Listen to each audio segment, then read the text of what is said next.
HighBridge, a division of Recorded Books, presents Choice, a novel by Neel Mukherjee, read by Shaheen Khan, Sofia Engstrand, and Antonio Aakeel. Christopher. Part 1. There cannot be a right life in the wrong one. Theodore Adorno. Chapter 1. He slips in between the twins, as he does every time it is his turn to read the bedtime story. Tonight's project is a little complicated, and they've had to set aside for the time being the novel they have been reading, The Wind on the Moon. He has told the children that instead of plain old reading from a book, he is going to show them a film on his laptop. They are restless with excitement. He has fended off a dozen questions. What is the film? Is it a cartoon? Will Miss Piggy be there?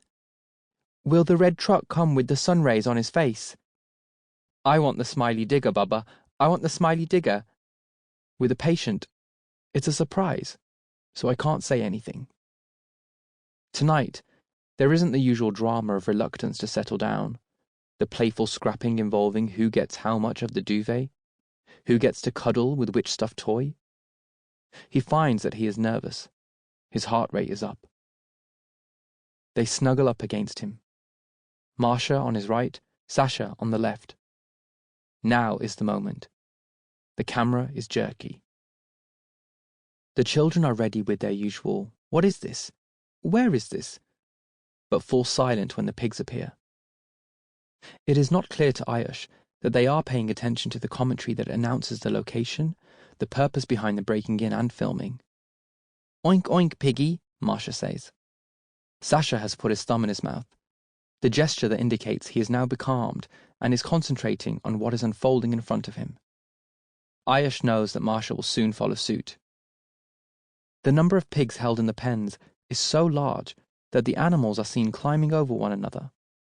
If you squeezed your eyes just so, the creatures could be a close-up of thick, rolling clouds.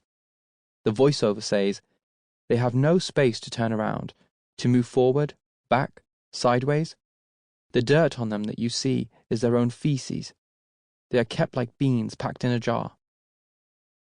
The children are unblinking. Ayush cannot know if what they are seeing through their eyes is the same as that which he is witnessing through his. "What are the piggies doing?" Marcia again.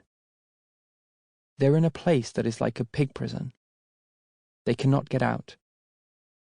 You'll soon find out why, Ayush says.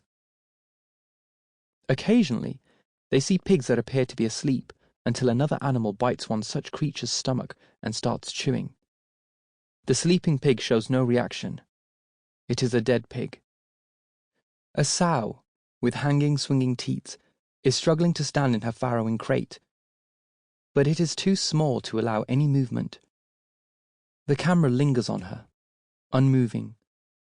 Ayush wants to chew the edge of the duvet covering him. His willing her to succeed is so intense. Instead, her lips get trapped in the bars.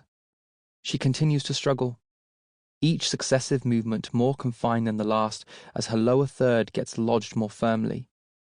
Soon, she cannot move at all, except to stamp her hooves. She cannot even turn her head. There is a brief shot of her eye rolling, as if she is trying to slide it right back to see and understand what is obstructing her so that she can find a way to free herself. But that will only arrive, in a different form, when a human intervenes. There is a badly executed cut, and the next shot moves to a different area. It is not clear to Ayush how these images were filmed, or whether editing has given it the feeling of continuity. There cannot be any unity of location, he thinks, but there is no disputing the verite feel, the jerkiness, the sudden blurs, the momentary impression of someone running with the camera lens pointing at a speeded-up succession of random, unidentifiable out-of-focus objects. Then, back to tiled walls sprayed with blood. Ayush looks at his children sideways, without moving his head. They seem hypnotized, as they would be with any other film. There are dark red cherries, with a tiny rectangle of white on each to represent their sheen, on their duvet cover. The night light on the bookshelf opposite the bed has heated up enough to turn the pinwheel inside the shade in a steady, fast rotation. The images are of seashells, seahorses, starfish, stripy fish, coral, all in pretty colours against a blue background. Ayush forces himself to turn his eyes back to the computer screen. The tiled walls have gone. This seems like a small room in a warehouse, almost a cubicle. The walls are red. No, they are not. Only on close observation do they turn out to be a dirty yellowed white. The splatter and drip of blood looks as if a gleeful cartoonist has been at his merry, unrestrained work. The threshold, raised by an inch or so above floor level, is so caked with layers of old solidified blood and fresh new infusion that it looks like a large wedge of fudgy chocolate cake. At the centre of the screen are slaughtered pigs. Again, they look as if a painter, on a whim, has chosen to depict them as red instead of the usual flesh-toned animals. The camera catches the bristles of their coat already stiffening with the drying blood. It's a contained sea of densely packed red cushions and pillows. Then the camera moves. No, it's not the camera that moves. It's a pig. It stands up in the stew of bodies. Somehow, they have missed him. He has been showered so thoroughly with his companion's blood that it is difficult to make out his tiny eyes of contrasting colour. The chocolate cake threshold is inches from his maroon snout. But there is no attempt to escape. No looking around at the scene that embeds him. No sniffing. He stands still and looks at the threshold. This time, the camera really does move. Back an inch or so. There is a closed iron door on the other side of the threshold. But he is not even looking at that. He is actually looking at nothing. At this point, Sasha gives out a hoarse cry. Baba? Ayush gulps. His mouth is dry as straw. No reliable jokes about frogs in the throat. He cannot make a sound. He cannot even turn to look at the children or hold their hands. He feels Marsha shudder before he hears the beginnings of her sobs. She buries her head further into his neck and weeps wordlessly. As with all things involving these twins, Sasha joins her a split second later. It's as if Ayush is a mirror line, and there is an identical thing on either side of him. He toggles to a different tab on the screen and reaches at both his arms to hold the children tight against him. He has to be strong now. He cannot bend, let alone crack. He still has not been able to utter a sound. On the kill counter tab, his eyes are light on the number for sheep that he had noted before bedtime. It has gone up from 408 to 13,056 in the last 20 minutes. He does some quick mental arithmetic to distract himself from the distraught children.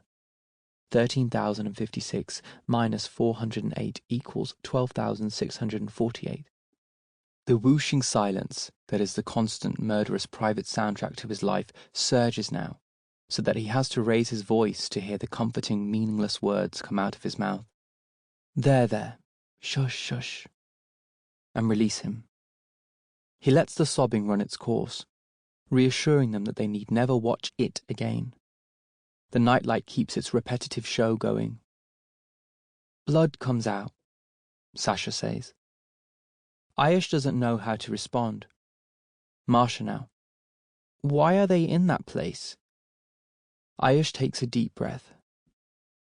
It's how we get meat. They're being made into bacon and sausages. All the meat that we eat, ham and chicken and mince, it all comes from animals. You have to kill them to make them into meat. What you saw was how our meat comes to us, from animals that are put into cages and then killed. There is silence for so long that he thinks they are on the brink of falling asleep. Are they trying to join the dots between an animal, with its usual form consisting of 4 legs, mouth, eyes, ears, nose, a particular call, hooves, an animal with its moving, breathing aliveness, and its transformation into a radically different form, that of a flat pink disc between two pieces of bread? Are they trying to bridge that disconnect? Surely all 5-year-olds know this. Did he know it when he was their age? There's no way of establishing that. Should he sleep with the twins tonight? His feet will stick at least a foot out of the bed. What is going through their heads? Will they have nightmares? Luke is away in the USA on a conference, so it does not matter if Ayush sleeps here. While these questions crowd his head, he hears Marsha ask, "Did that piggy escape?" Chapter 2. Ayush has a less remunerative job, so he takes the children to school. As Luke says, economics is life, life is economics. As always, Ayush tries surreptitiously to scrutinize the faces of passers-by, to see if some kind of knowledge imprints their faces, their eyes, when they pass him and the twins, a quantum of a pause, a double take, a second look to pull together a middle-aged South Asian man and two whitish children into meaning. But no, he is spared today. After drop-off, Ayush takes the tube to his office near the embankment. He works for Sennett & Brewer, part of a vast international publishing conglomerate. Sewer, as it's commonly known, is a self-styled literary imprint, as opposed to an upfront commercial imprint, of which the parent company has several. Self-styled because that's the window dressing. Behind the deceitful window, what everyone would really like to publish are celebrity biographies and bestsellers.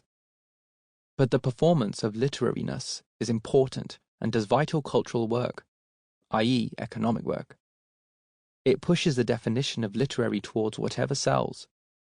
Ayush knows that the convergence, unlike the rapture, is going to occur any day now. Maybe it has already happened, but he's still here, playing the old game because it still has residual value. Soon it won't. He is an editorial director at Sewer, second in command to the publisher, Anna Mitchell. A woman reputed to have a nose for a winner. In other words, that nous about how the convergence can be more effectively achieved. He's never been able to shake off the feeling that he is their diversity box ticked. The rest of the company is almost entirely white, all extraordinarily well-intentioned, of course, but stably, unchangingly white. The very few people of colour there belong to the junior ranks of IT and HR, none in editorial, apart from Ayush, or in management. The way the system works, if they make any diversity hires, is to leave them imprisoned in junior positions for so long that they eventually leave. Diversity is a gift in the giving of white people. They pick and choose whom they should elect to that poison club. Ayush was marked for the same fate until chance intervened. After 4 years as a commissioning editor, and before that, 3 as the office envelope stuffer, official title, editorial assistant, he had got lucky with an author he had acquired for 1/5 of Luke's monthly take-home salary.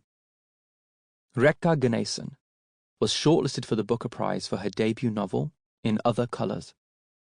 Not long after that, he had published, breaking the imprint's ostensible mould, an upmarket crime fiction novel set in the Punjabi communities of Birmingham. That had become a runaway bestseller, and had scooped up a CWA Dagger and a Costa Novel Award. He heard the words alchemy and golden touch used of him. He knew that it was not because he was publishing good, maybe even important work, but because these books were selling. Economics is life, life is economics. A predictable state of affairs set in after these successes. Until that point, around 30 to 40% of the manuscripts sent to him by agents, he would say, had been by writers of colour. That figure jumped to nearly 90%. Anna complained that she got only books by white women on motherhood, the market for which, both on the supply and demand sides, seemed to be inexhaustible. It was true that she had not used the word white, but Ayush knew that the word he had silently supplied was accurate and could be easily substantiated by data. White women believed that motherhood was both original and endlessly interesting, a form of cultural narcissism. When he told Luke that his submissions from white writers had tapered off to almost nothing, Luke had said, "It depends on what was first coming through the pipeline. What was the proportion of people of colour and black writers you were getting before?" I don't know. Maybe 3 to 4 non-white to 6 or 7 white. Probably fewer. Maybe the success of POC writers leads to agents sending more to editors. Or more POC writers submit work, and that doesn't get ignored or buried. The market decides these things. Then Luke had proceeded to give him a lesson on herding and information cascades. You mean stereotyping, when it's at home? It's efficient, if you come to think of it. This had, of course, led to one of their usual rows. Today, from 8:45 a.m. until 10, he has spent the time at his desk sharpening all the 7 pencils, always odd numbers, to murderous points, moving them from the right side of the desktop monitor to the left, then back again, 19 times, to achieve symmetry with the pen holder. Again, 7 fountain pens, but the perfect arrangement eludes him, as it does most days. So he sets about clearing the entire desk and hiding the contents in the metal cabinet below. This is easily done, as there isn't much on the desk in the first place. Then he feels the air around Rachel, who sits on his left, and Daisy on his right, take on that peculiar charge when the young women make a special effort not to look in his direction. On his notepad, he sets down a bullet point and follows it with which more water, washing single portion of strawberries or cherries, or washing entire punnet in one go.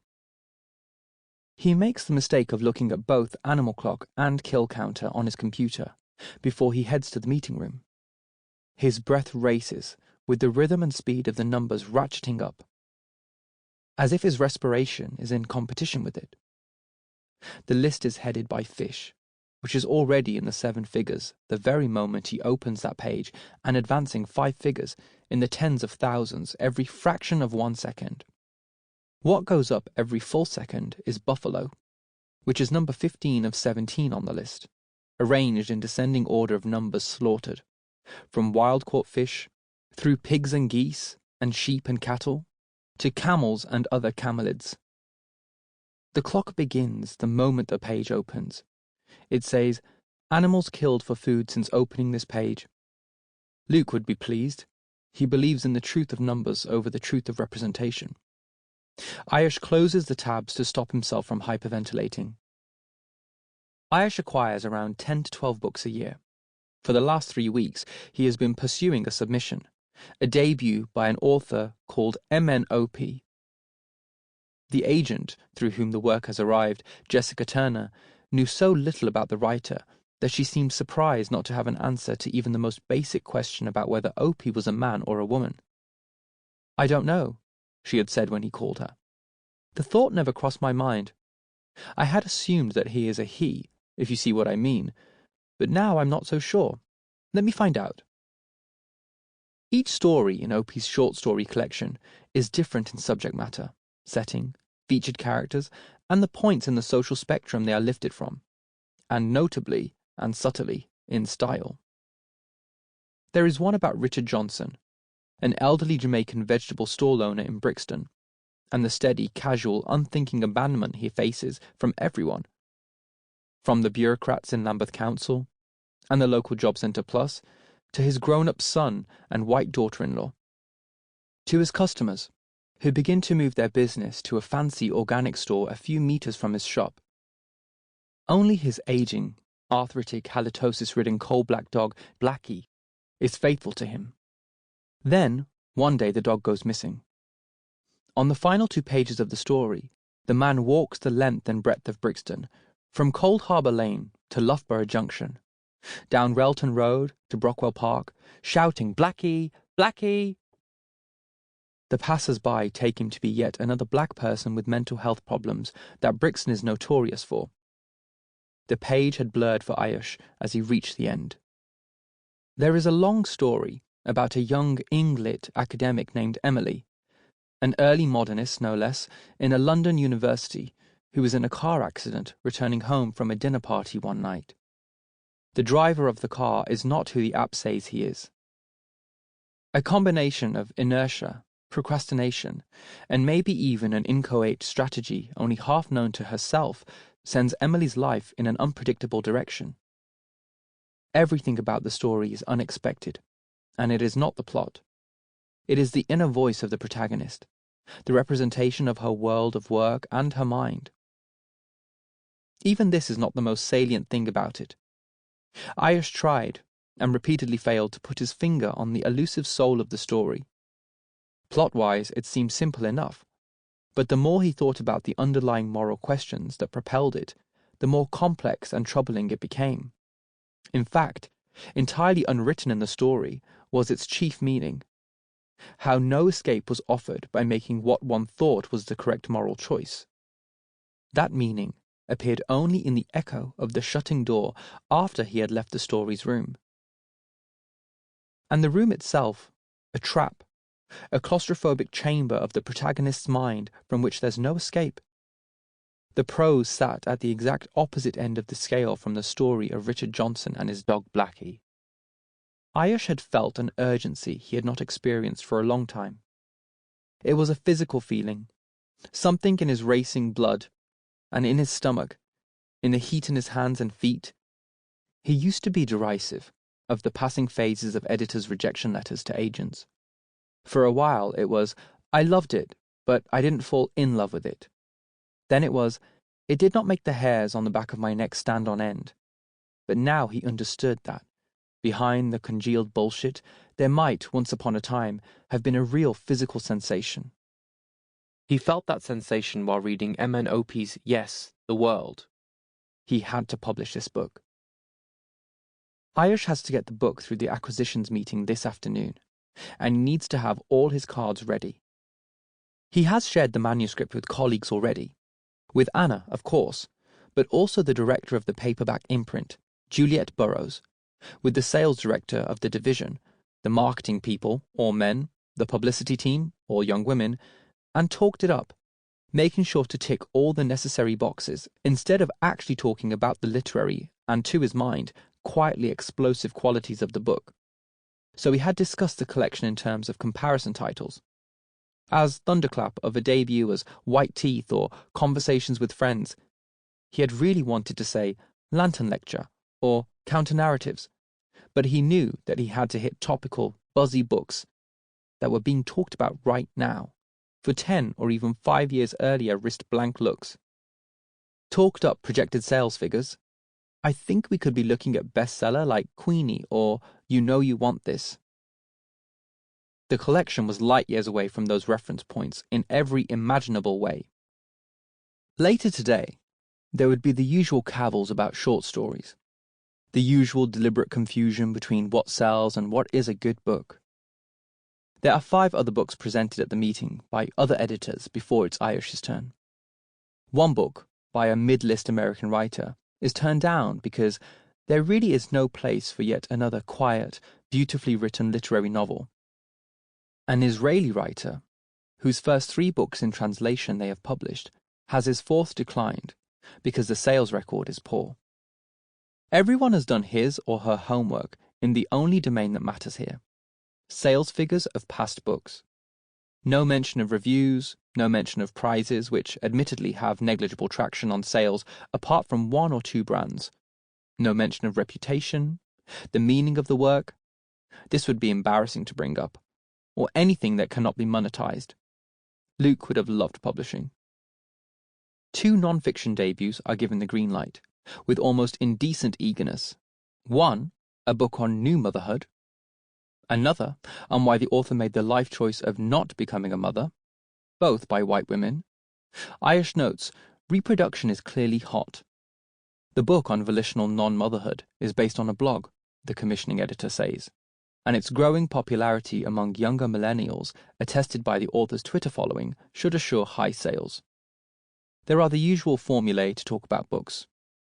Come for The Handmaid's Tale, stay for Bridget Jones by way of Derry Girls. Kafka meets Fleabag, meets anti-female genital mutilation, social activism, etc. Some of these references pass over his head. Derry Girls? Fleabag? Such a fever of excitement, such hopes of having caught the zeitgeist by its throat. As he tries to dress the words inside him to demur in a way that would appear seemly at a meeting, someone else, someone junior, has the foolhardiness to murmur something, which Anna cuts short with her tart, high-minded books won't butter any parsnips. He feels that she is speaking pointedly to him. Economics is life, life is economics. Several years ago, during the company's Christmas lunch, Anna, after a couple of glasses of Prosecco, had observed, "We just throw things at the wall and see what sticks. This isn't a science." She thought she had been making a joke. When Ayush's turn comes, he leans forward and speaks of his book as the future of British publishing, the voice of a new demographic, diverse, the buzzy term used to be multicultural when he had started out all those years ago.